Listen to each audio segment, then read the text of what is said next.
Hello, magandang gabi po sa inyong lahat. Ito po ang inyong favorite American colony traitor na si Sas Rogando Sasot. Ayan. Kamusta po kayo? Diyos mio. Kakatapos lang ng klase ko.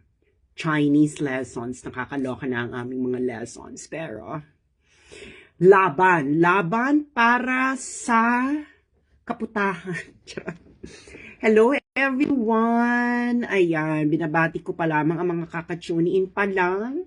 Ayan. So, alam nyo naman, eto, Thursday again. Hello, Areo. Present ka na naman. Ayan.